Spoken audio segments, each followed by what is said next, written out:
야, 488호. 잡을 수만 있다면 저는 처벌 가능하다고 생각합니다. 몇몇 명까지. 한 10년, 20년 때리면 되는데 왜 선고를 안 하는지 모르겠어요. 혹시 집행유예까지 나온 건 아닙니다. 아, 집행유예도 그러면 가능하죠? 진짜 난리 날걸요. 집행유예 정말 안 돼야 돼요. 네. 안녕하세요. 비디오모브 시청자 여러분. 이번 주 오늘의 주제는 텔레그램 N번방 사건입니다. 진짜 개인적으로도 욕이 안 나올 수 없는 상황인데요. 제가 오늘 두 분을 모시고 관련해서 처벌 얘기를 좀 들어보는 시간을 마련했습니다. 서울경찰청 전 국제범죄 및 외사수사팀장을 역임한 김은배입니다. 한국여성변호사에서 이사를 맡고 있고요. 네, 대한변협 대변인입니다. 국민의 알 권리와 강제 방송에서 저에게 피해를 입는 모든 분들께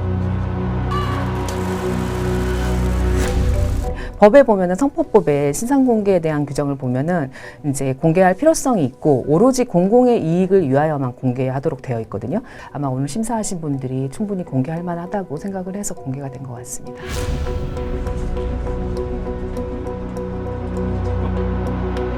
현재 상태에서 이 왓치맨은 얼굴이나 이런 신상 공개가 어려운 건가요? 생각이 듭니다. 지금 제 생각에는 경찰 단계에서는 네. 피의자를 그 재판이 이거기 때문에 검찰에서 피고인이 됐으니까 네. 실제 경찰에서는 할 수는 없고요. 하지만 실질적으로 볼 때는 법원에서 그거를 수용해가지고 신상 공개를 할지는 좀 두고 봐야 될 것 같아요. 거기에 회원으로 가입된 모든 사람들, 이 회원들에 대한 신상 공개에 대한 요구도 굉장히 많은데 어떻게 보세요? 이분들 신상 공개는 가능한 건가요? 어떤가요? 저는 좀 이 N번방 회원들까지 공개될 것 같지는 않습니다. 단순히 참여한 사람들도 처벌은 되겠지만은 신상 공개 결정까지 나오기는 좀 어려울 것 같다는 생각이. 18명이 구속됐는데 그 중에서 조주빈만 네. 공개를 한 거지 않습니까? 나머지는 공개를 안 했어요. 실제적으로 이렇게 본 사람들이 26만 명이라고 한다면 회원들 먼저 수사를 해가지고 그 회원들은 당연히 여러 번 받고 여러 번 다운을 받았겠죠. 그렇지만 한두 번 보는데 다운된 것에 대해서는 과연 처벌할 수 있을까? 이게 좀 힘들다고 생각들거든요. 잡을 수만 있다면 저는 처벌 가능하다고 생각합니다. 몇몇 명까지요?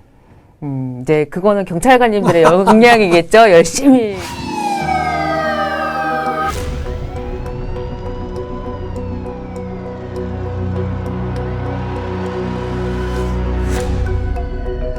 그래서 네. 경찰에서 뭐가 있냐면 지금 그 조주빈에 가입하기 위해서는 돈을 보내야 되지 않습니까? 네. 아까 암호화폐로 보낸다고 그랬죠? 1등급, 2등급, 3등급에 돈을 보낸 사람들 네. 인적사항을 확보할 수가 있는 거죠.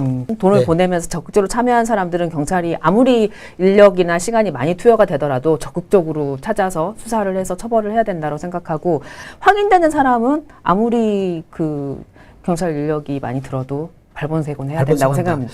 자, 일단 단도직입적으로 한번 묻게요. 조주빈 최고 얼마까지 가능하다고 보세요? 아동 청소년을 이용해서 음란물을 제작을 했다고 하면 아동 청소년 이용 음란물 제작죄는 하한이 5년입니다. 거기에다가 유포가 추가가 되고 뭐가 추가가 되고 여러 가지 범죄가 계속 추가가 된다고 하면 여러 가지 죄가 다 경합을 하잖아요. 경합을 하면 그걸 다 플러스 하는 게 아니에요.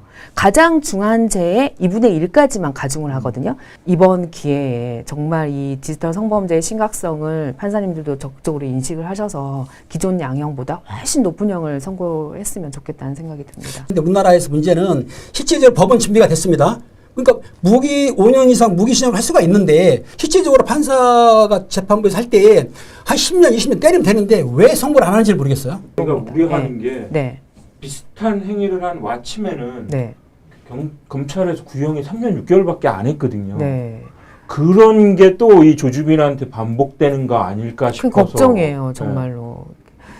3년 6월 구형이면 분명히 선고형은 더 낮게 될 텐데. 그래서 혹시 집행유예까지 나온 건 아닙니다. 아, 그러면 진짜 난리 날걸요. 집행유예 정말 안 돼야 됩니다. 네. 사실은 얼마 전에 이 관련된 법을 또 개정을 한번 했었잖아요. 근데 또 삭삭삭 주요 내용들이 좀 빠지면서 좀 헐렁해진 상태에서 이 사건이 또 터진 거잖아요. 맞아요. 저 네. 진짜 그거 할 말 있어요. 네. 얼마 전에 리셋이라는 이제 운동하시는 네네. 분들이 N번방에 대해서 정말 심각성을 인식을 하고 국회에 1호 청원으로 채택이 된 거예요. 그때 적극적으로 입법을 그래도 올리셨으면 지금은 뭐 상당한 논의가 됐겠죠. 근데 그때는 가만히 계시다가 이제 와서 이제 N번방 이제 사회적으로 문제되고 검거되고 하니까 막 적극적으로 뭐 입법하겠네 이렇게 하시는 거 보면서 좀 실망했습니다. 우리나라 정치권들이 오해하는 게 뭐냐면 실제적으로는 우리나라가 성분한테 약간 관대한 게 있습니다. 형사들이나 수사기관에서는 제보가 들어오거나 아니면 근거가 있으면 인지해서라도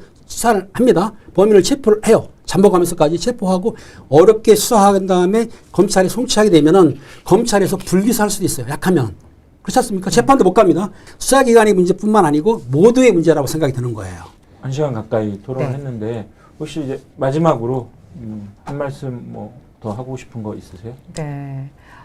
정말 저는 이 N번방이라는 말을 처음 들었을 때 얘네들 진짜 머리 똑똑하다. 어떻게 법을 일탈하기 위해, 법을 어쨌든 법망을 빠져나게 하기 위해서 나름 연구한 게 N번방이었잖아요. 그래서 이런 좋은 머리를 왜 이런 데 쓰나 정말 안타까웠어요. 근데 언젠가는 꼭 잘못된 행동은 발각이 되게 돼 있고 처벌되게 돼 있으니 앞으로 또 다른 법행을 하겠다라고 모의하고 생각하시는 분들은 절대 하면 안 될 것 같습니다. 대한민국 사이버 수사대가 세계 최고의 수준이거든요. 그렇기 때문에 만약에 그런 아동이나 청소년 범죄 그 음란물을 올린다 그러면은 거의 100% 검거되니까 절대로 그런 거를 올리지도 않고 배포도 안 하고 팔 생각을 전혀 마시고 어떻든 자기가 잘못하는 것에 대해서만큼은 처벌받기 때문에 절대로 이런 행위를 해서는 안 된다고 생각합니다. 네. 그리고 이번만큼은 꼭 디지털 성범죄 엄벌해야 됩니다. 맞습니다.